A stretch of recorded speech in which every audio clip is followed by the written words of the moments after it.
Not much of my time with the Beatles comes to me. It actually feels more like a previous life now that I think about it. George Harrison was frequently referred to as the quiet Beatle, due to his kindness, spirituality, and constant search for tranquility. He was the band's essence and the least likely to become upset for many fans. However, the entire story was not depicted in that image.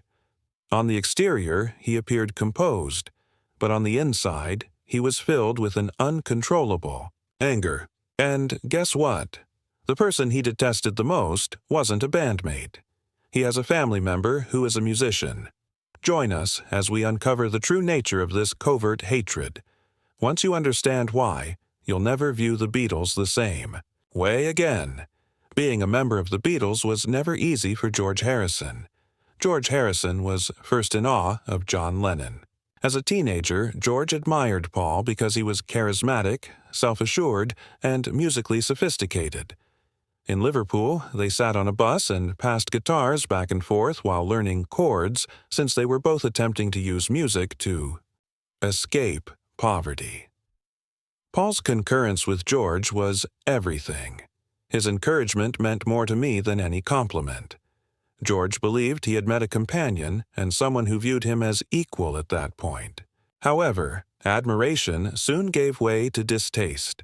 Paul and John became the most well-known songwriters, the faces of Beatlemania, the sounds on magazine covers, and the celebrities who were invited to give all the interviews as the Beatles expanded, from playing in little venues to touring the globe.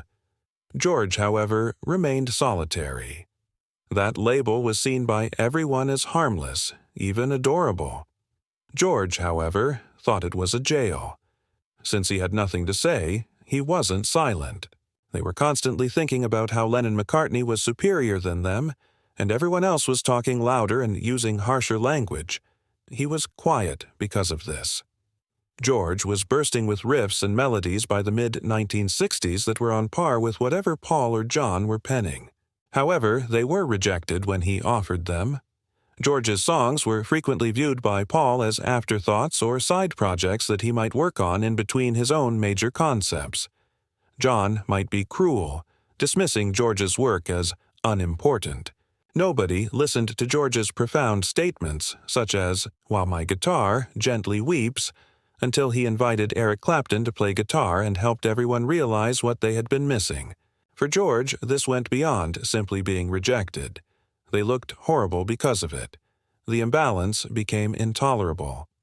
Lennon and McCartney packed the CDs with their most recent ideas, while George was limited to 2 or 3 songs every album. The numbers were not as significant as how they felt. Paul was meticulous and would spend hours refining the sound of his own compositions, but he didn't work as hard on George's songs. Paul's selfishness made every studio session a battleground where George felt like an unwanted soldier. Paul would always help along when you'd done his 10 songs. Then, when he got around to doing one of mine, he would help. It was silly. It was very selfish.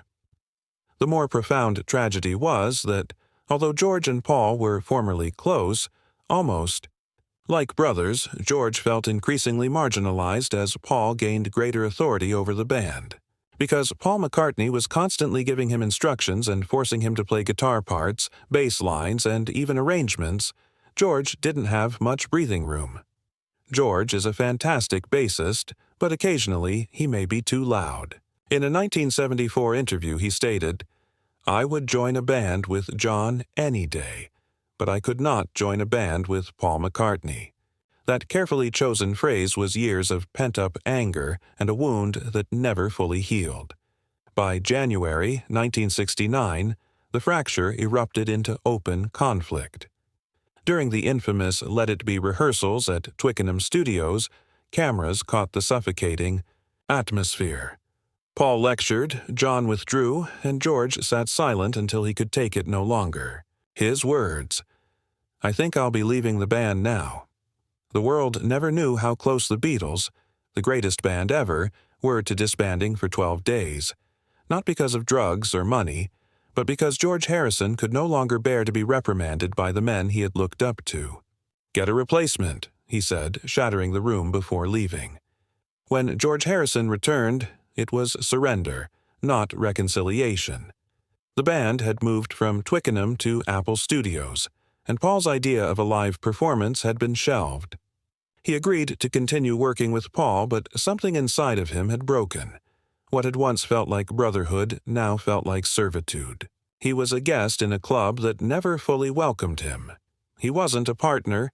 He was a guest in a club that never fully welcomed him. The scars remained years later. In his autobiography, I, Me, Mine, published in 1980, George hardly mentioned Lennon and spoke of Paul cautiously, letting everyone know that the wounds of being ignored, ridiculed, and overshadowed had never fully healed. For George Harrison, the Beatles weren't the ideal of brotherhood that fans imagined. They were in a cage. Pain carried into every note he would later write, into every cautious word he allowed the public to hear. And it was this pain that explained why, when history looked back, George was no longer willing to be silent. His story inside the Beatles was not one of surrender, but of resistance, waiting to be born. The battle for recognition of George Harrison. George Harrison's return to the Beatles in 1969 was not a surrender. It was a transformation. Something inside him had snapped at Twickenham Studios, and although he walked back into the studio, he was no longer the same George who had once accepted silence as his role. He came back armed with determination. He would not accept being the third Beatle in a group where only two men seemed to matter. From that moment, George Harrison was ready to fight. His arsenal was not words. He had no taste for shouting matches with Lennon or McCartney. His weapon was song. For nearly a decade, George had been quietly storing melodies, hoarding fragments, polishing lines of poetry that no one had bothered to ask about. Lennon and McCartney were too busy competing with each other, too consumed with their own brilliance to imagine that George might be preparing his own revolution. But by 1969, the dam burst. Songs poured from George's guitar, raw and insistent, demanding to be heard. The evidence arrived in Abbey Road. The album was meant to be a swan song, but for George, it was an arrival. For years, his songs had been tucked away like afterthoughts, 2 per album, sometimes 3 if he was lucky. But now, George delivered Here Comes the Sun and Something. They were not just good, they were undeniable. Here Comes the Sun, written in Eric Clapton's garden, shimmered with hope after months of band turmoil. Something, on the other hand, was pure devotion.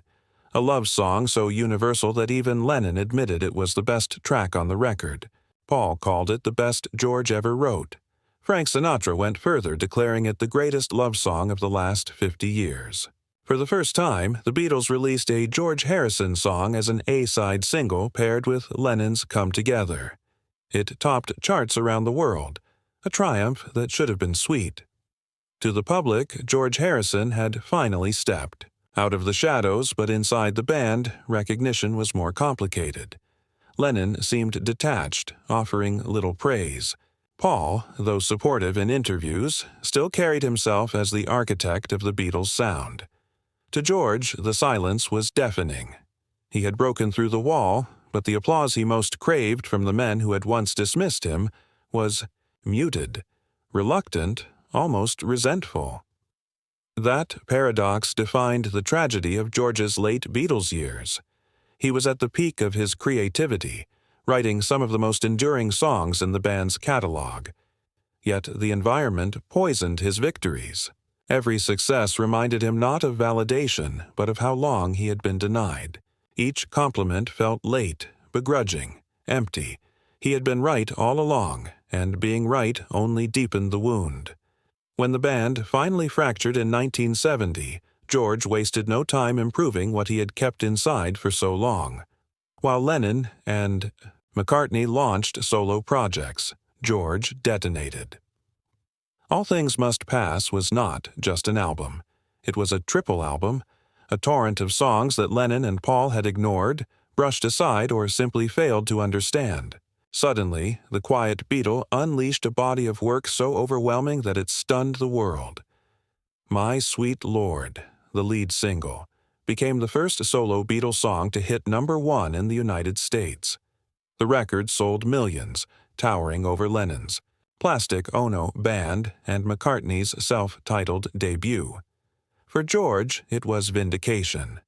Every note of All Things Must Pass was a declaration of independence, a cry of revenge against years of being told he wasn't good enough. Listeners marveled at the scale of it. Critics called it the album Lennon and McCartney never saw coming. But for George, success was not without bitterness. He knew he could only create it because the cage of the Beatles had been shattered.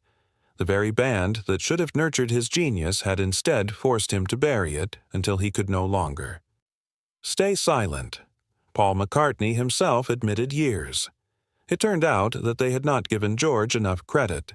In an interview in 2020, Paul said, "It was easy to forget how good George was because John and I had always written and produced most of the material. The first time George wrote was a long time ago, but boy, did he grow up. Some of the best songs ever were written by him." Eve.